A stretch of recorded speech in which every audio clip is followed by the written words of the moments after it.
Por supuesto que sí, y lo podemos evidenciar en que el libre comercio promueve solucionar las diferencias entre las naciones, facilita la vida a todos, minimiza el costo de vida, nos ofrece mayores posibilidades para elegir productos o servicios que cumplen necesidades independientemente de su origen, incrementa los ingresos y por ende estimula el desarrollo económico de las naciones, entre otros tantos beneficios. Ok, muy bien, gracias. Wilson. Desafortunadamente el desarrollo tecnológico y el incremento del uso de las TIC y el Internet, principales impulsores del proceso de la globalización, así como la necesidad que se creó derivada de este proceso de lograr una mayor integración entre países, harían pensar que el libre comercio es un fenómeno inevitable, no necesario, pero sí inevitable, derivado del mismo proceso de globalización. De ahí a que aporte al desarrollo de las economías y bienestar general de las personas, pues es un tema que por lo planteado anteriormente pues dejaría mucha tela de donde cortar. Prueba de esto es que algunos de los acuerdos denominados de libre comercio no hacen otra cosa más que buscar medidas proteccionistas a favor de los intereses de las empresas multinacionales y grandes corporaciones, presionando e imponiendo medidas para que los países del tercer mundo abran sus mercados a los productos de las naciones desarrolladas, pero oponiéndose a la apertura de sus mercados a los mercados del tercer mundo. Así los economistas digan que el libre comercio mejora la calidad de vida a través de la teoría de la ventaja comparativa y las economías de escala y que favorece el movimiento de libres productos y empresas, mientras los países en desarrollo no estén en las mismas condiciones para competir en los mercados de los países avanzados. El libre comercio permitirá que los países desarrollados definitivamente sigan explotando a los países emergentes, incluso exponiéndose a destruir la industria local. Ok, muy bien, muchas gracias. Es decir que podemos entonces afirmar que básicamente la globalización tiene ventajas o digamos establece unas fortalezas para los países desarrollados, pero de una u otra manera constituye unas debilidades frente a los países emergentes o las economías pues, que están en su desarrollo. Sí, básicamente ese sería como en la primera parte un resumen o una conclusión general. Ok, continuemos entonces ahora tomando como soporte el documento Lo que aprendí de la globalización del Dr. Joseph Stiglitz. Se van a plantear a los ponentes 5 preguntas para conocer los puntos de vista de los ponentes. Entonces, la primera, ¿ustedes consideran que los organismos multilaterales no conocen las problemáticas las problemáticas particulares de cada país? Estos organismos multilaterales como el Fondo Monetario Internacional, el Banco Mundial, la Organización Mundial del Comercio, entre otros, de una u otra manera no conocen esas problemáticas de estos países, de estas economías. Daniela. Ok. Carlos, la respuesta es sí. Y la respuesta es que sí se conocen como tales problemáticas particulares de cada país, puesto que si enmarcamos, por ejemplo, su afirmación desde el punto de vista de las 5 instituciones que integran el Banco Mundial, lastimosamente falencias tienen todas las organizaciones. Sin embargo, el Grupo del Banco Mundial ha identificado que este es un campo en el cual se pueden realizar mejoras. Por esta razón ha escuchado a los ciudadanos afectados por los proyectos que financia y se ha comprometido con hacer cambios en sus servicios, en ser menos burocrático, escuchar y entender los comentarios de sus ciudadanos y medir eficientemente los resultados de sus programas. Prueba de ello es la unidad de entrega, bajo la cual se define y se hace seguimiento permanente a los objetivos y a los avances de la organización.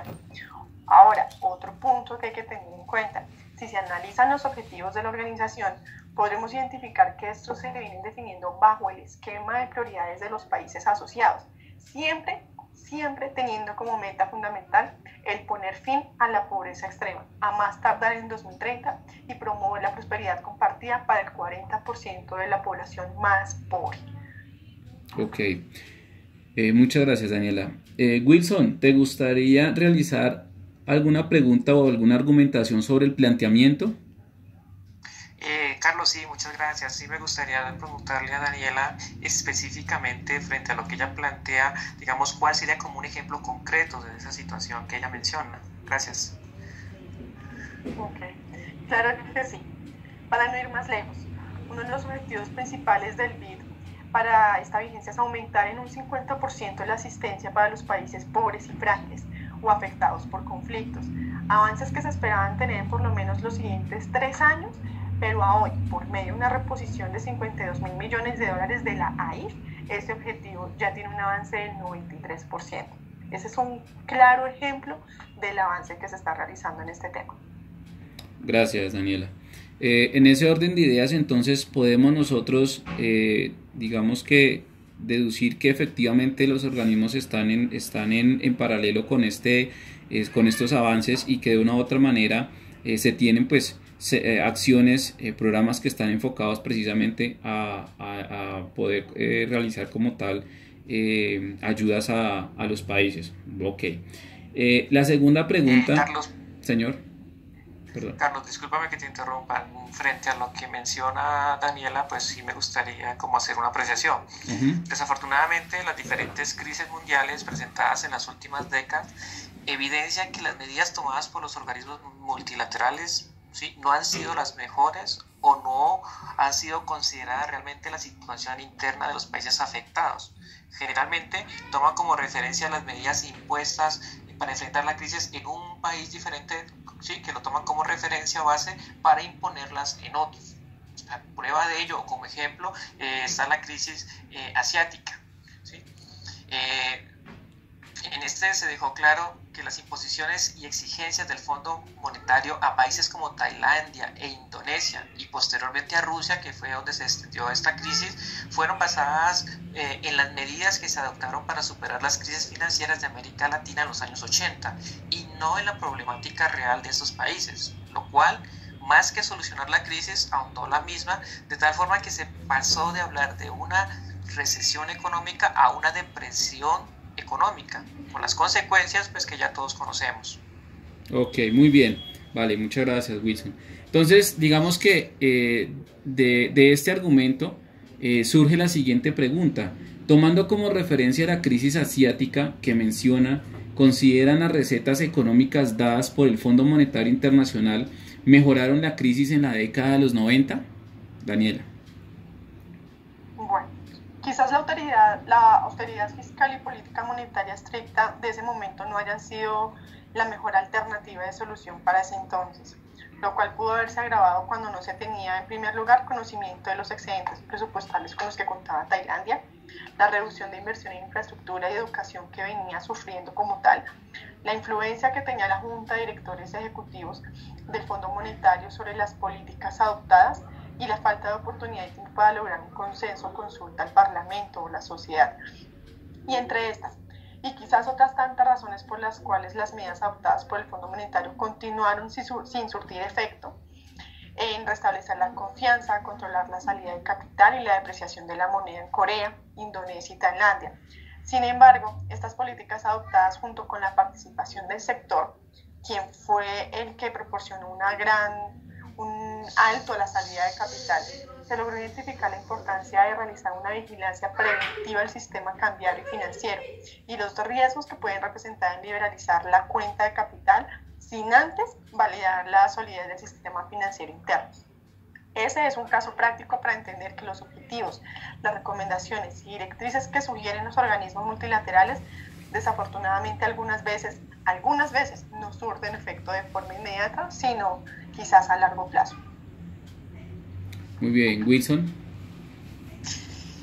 Carlos, como lo expresé anteriormente, considero que las medidas impuestas por el Fondo Monetario para enfrentar la crisis no consideró la realidad económica de Tailandia, ni lo que se podría considerar los motivos o causas reales de dicha crisis, pues a saber, la liberación financiera interna y externa que generó un boom crediticio sostenido con el ingreso de capitales privados externos que ante la retirada de los mismos, derivada del riesgo o pánico creado por la presunta desaceleración de la economía de los años 1996 y 1997 principalmente, sino que se basó en las medidas tomadas en las crisis de los años 80 de América Latina, generadas por enormes déficits públicos e inflaciones con crecimientos desproporcionados. Como ven, son situaciones con causas y efectos muy diferentes. En ese orden de ideas, o sea, pensaría que estos organismos no están considerando la problemática real de los países.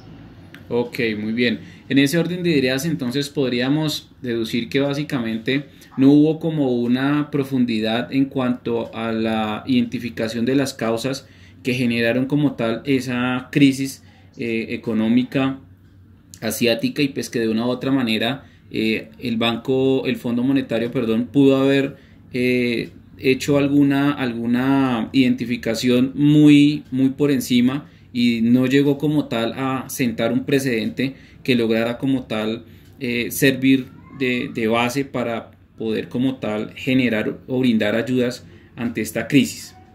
Ok, entonces frente a eso, la tercera pregunta, básicamente lo planteado haría pensar que la mentalidad ortodoxa de los dirigentes de cada entidad multilateral no permite la posibilidad de un diálogo constructivo que conduzca al conocimiento de la problemática real y necesidades de cada país, ¿sí? Ante esta afirmación, Daniela, ¿qué posición nos entregarías? Ok, claro que sí se da un diálogo constructivo que conduce como tal al conocimiento de la problemática real y las necesidades actuales de cada país. Eso lo expresa el Banco Mundial y es muy enfático en ese tema. Las entidades multilaterales, a través de las enseñanzas aprendidas, como lo mencionábamos anteriormente, han tomado como plan de acción el incorporar dentro de su estructura organizacional expertos en materia de todo lo que les compete, quienes posteriormente aportan a la definición de los objetivos de la entidad y de igual forma determinar los datos necesarios para poderles hacer seguimiento a dichos objetivos. Ok, muy bien. Wilson. Pues Carlos, yo contrario a lo que plantea Daniela, y pues como es obvio, dado ella su postura como representante de la Organización Mundial de Comercio, en la realidad los organismos multilaterales son muy cerrados y poco participativos. Quizás cuenten con personal muy preparado y profesional en cada materia, pero las medidas o soluciones que plantean lo hacen desde una única visión, buscando generalmente proteger los intereses económicos de los países desarrollados, patrocinadores, y no desde la visión de profesionales estudiosos y conocedores de la realidad en cada país. Ok, muy bien. En ese orden de ideas, entonces, básicamente, digamos como reuniendo sus argumentos, podríamos definir que de una u otra manera pues las posiciones son muy divididas, ya que pues básicamente se entiende que de una u otra manera se toman unas posturas de acuerdo a las situaciones que se presenten en el momento indicado, ¿sí? Básicamente de pronto para algunos cuestionamientos, para algunas situaciones sí se podría tomar como una mentalidad pues que básicamente no va alineada a las condiciones que se presentan para esa respectiva situación. De acuerdo a esto, a sus argumentos, se podría pensar que la mentalidad ortodoxa de los dirigentes de cada entidad...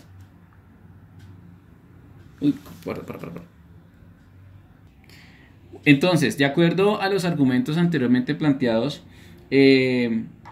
decimos que según estos argumentos, las recomendaciones y directrices sugeridas por los organismos multilaterales agudizan la crisis económica.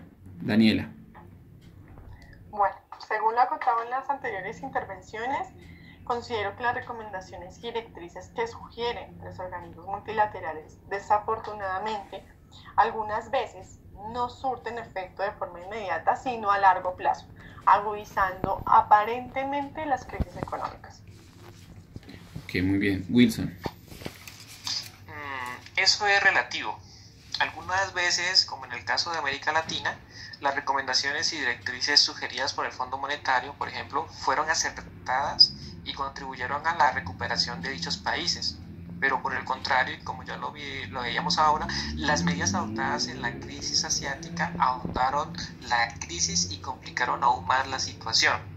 Todo dependerá de la forma como estos organismos aborden el tema, si lo van a realizar bajo una perspectiva participativa, de diálogo constructivo y sobre una base altruista.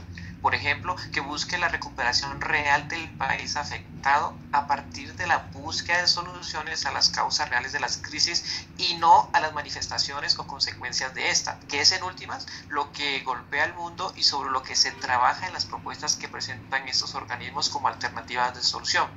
Ilustrándolo, estaríamos como, digamos que los organismos se centran en la punta del iceberg y no miran lo que hay debajo de ese, que sería en última la problemática real, que sería a lo que deberían ellos apostarle. Ok, perfecto. Entonces, digamos que según los argumentos que ustedes plantean, es necesario como tal, primero fijar una posición, digamos que permita, generar aportes digamos de otras entes que de una u otra manera pues también generen, digamos, esos aspectos que van a permitir tomar unas decisiones frente al tema planteado, y por otra parte pues que de una u otra manera se le dé como ese grado de importancia, y asimismo poder cuestionar y poder identificar cuál es el verdadero objetivo y hacia dónde apuntar estos parámetros. Ok, digamos que en este sentido, ya lo anteriormente expuesto, se podría pensar entonces que los técnicos del Banco Mundial y el Fondo Monetario Internacional no están realizando un trabajo profesional y adecuado. Daniela. Por supuesto que realizan un trabajo profesional y adecuado, Carlos y Wilson.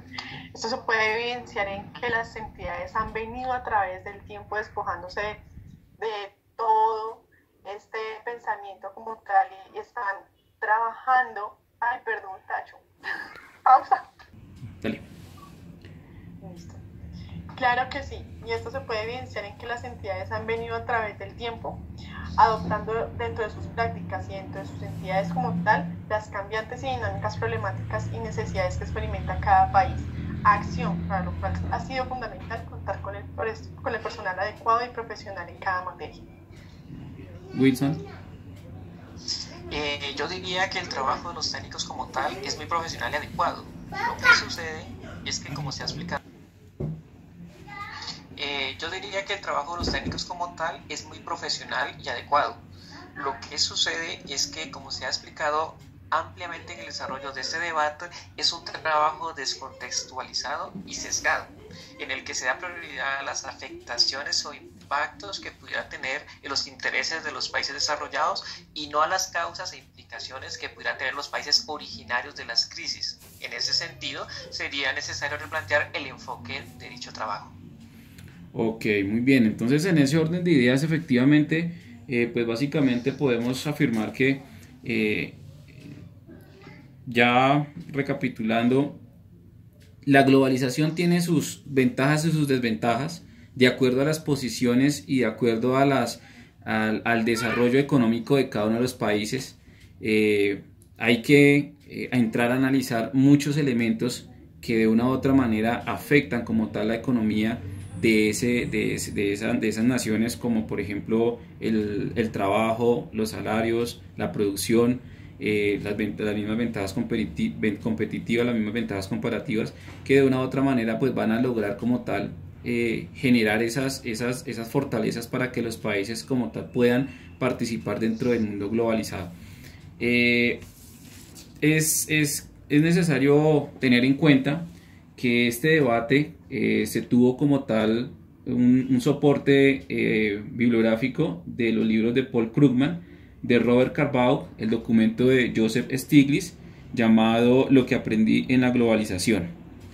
Ya básicamente entonces las conclusiones finales pues básicamente están entonces enfocadas a que efectivamente los organismos multilaterales están en total prestación, en total acompañamiento al desarrollo de las economías para poderles brindar como tal ayudas y que éstas puedan unirse al desarrollo de la globalización, y que de una u otra manera hacia los países desarrollados, hacia las grandes potencias, se pueda como tal establecer unos mecanismos de control y de regulación frente a todas las estrategias comerciales. De igual manera, también pues es necesario tener en cuenta que los organismos multilaterales, digamos todos los entes regulatorios, están pendientes precisamente de monitorear y supervisar cada uno de las acciones comerciales que se desarrollan en toda la dinámica del comercio a nivel mundial. ¿Listo? Bueno, ya básicamente entonces llegamos al final de nuestro debate. dándole las gracias a nuestros panelistas, a Daniela, muchas gracias, a Wilson, muchas gracias por sus aportes, y a todos nuestros oyentes. Entonces nos vemos en una próxima oportunidad. Muchas gracias a todos.